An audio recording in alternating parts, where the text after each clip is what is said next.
अपने 2 दिवसीय दौरे पर भारत सरकार के केंद्रीय कृषि मंत्री नरेंद्र सिंह तोमर श्रावस्ती पहुंचे, जहां पर उन्होंने जिला मुख्यालय पहुंचकर वल्लभ भाई पटेल की मूर्ति पर माल्यार्पण कर उन्हें श्रद्धांजलि दी।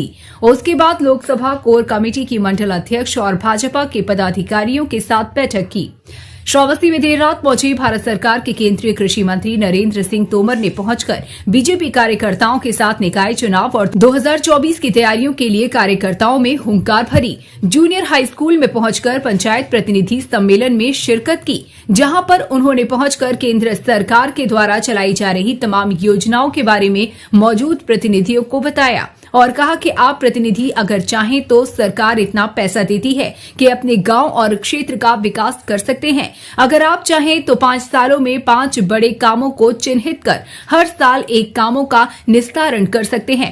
वहीं केंद्रीय मंत्री ने कहा कि कोरोना ने एक बार फिर वापसी की है। पिछले कोरोना काल में हमने भारत के साथ साथ अपने पड़ोसी देश पाकिस्तान को भी मोदी वैक्सीन उपलब्ध कराई थी। वहीं अखिलेश यादव का नाम लिए बिना उन पर वार करते हुए कहा कि जो लोग भाजपा और मोदी वैक्सीन से भागते थे, उन्होंने खुद भी वैक्सीन लगवाई और अपने पिता को भी वैक्सीन लगवाई। वहीं ओबीसी आरक्षण समाप्ति फैसले को लेकर और मायावती और अखिलेश यादव के बयान को लेकर केंद्रीय मंत्री ने कहा कि उनके बयान पर सिर्फ हंसा ही जा सकता है, क्योंकि किसी मुख्यमंत्री का फैसला नहीं बल्कि हाई कोर्ट का फैसला था।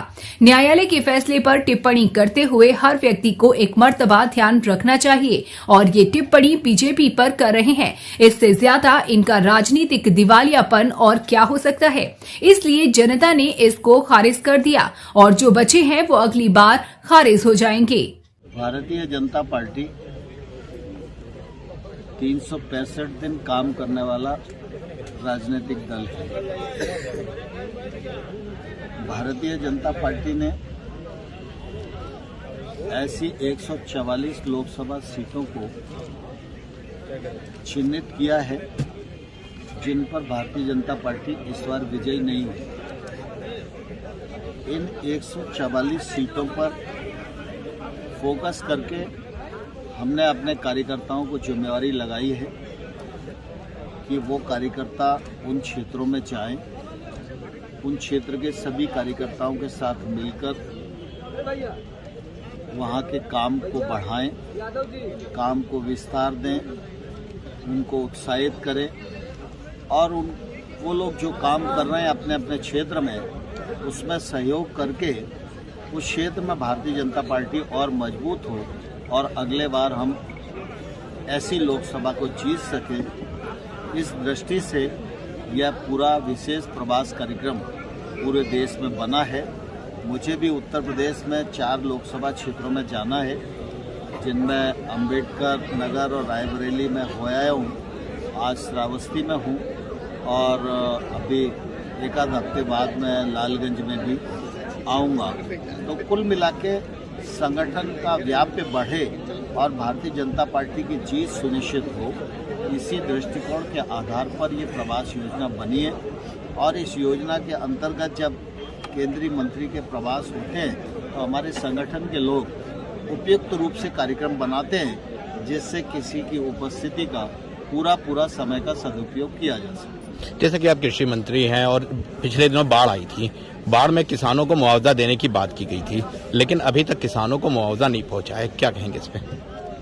देखिए, दरअसल क्या है कि स्वाभाविक रूप से यह तराई का क्षेत्र है और यहाँ के किसानों को प्राकृतिक प्रकोप की मार झेलना ही पड़ती है।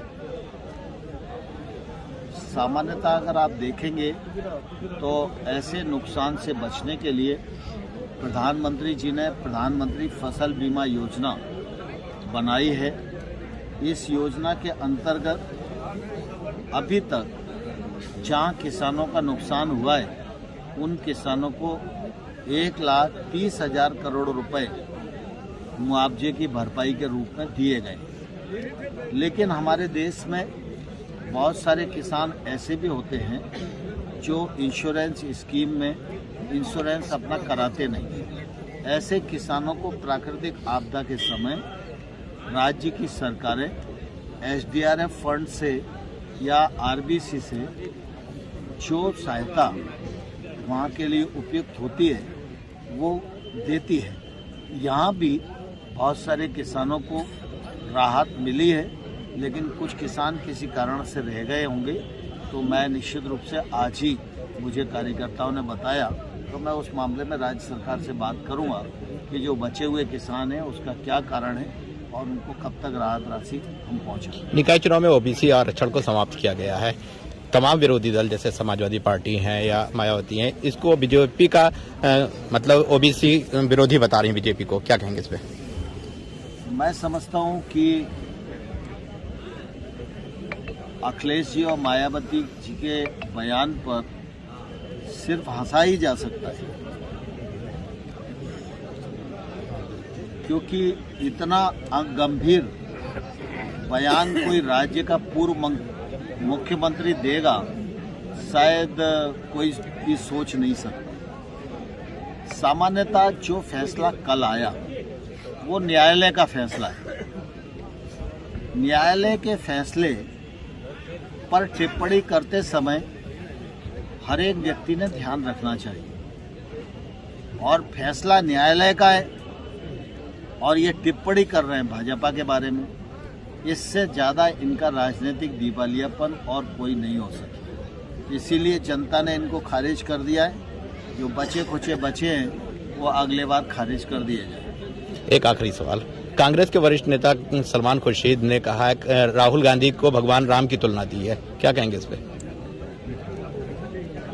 मैं समझता हूं कि सलमान खुर्शीद किसी की किसी से तुलना करें, इसका महत्व इसलिए नहीं है कि न तो सलमान खुर्शीद कोई बड़े मौलवी हैं, ना ही कोई हिंदू धर्म के शास्त्र ज्ञाता है, लेकिन मैं समझता हूं कि सलमान जी को इस प्रकार की टिप्पणी करने की आवश्यकता नहीं थी। इस प्रकार की टिप्पणी सिर्फ राहुल गांधी का मजाकी उड़ाने का अवसर लोगों को देती है।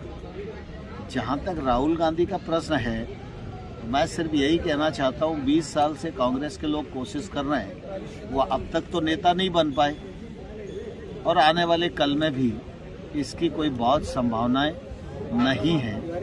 लेकिन मैं इतना जरूर कहना चाहता हूं कि कुल मिला के भारतीय जनता पार्टी की तुष्टीकरण विरोधी दृढ़ संकल्पित नीति का ही परिणाम है कि जो लोग राम का नाम लेने से गुरेज करते हैं वो आज राम राम चिल्ला रहे हैं।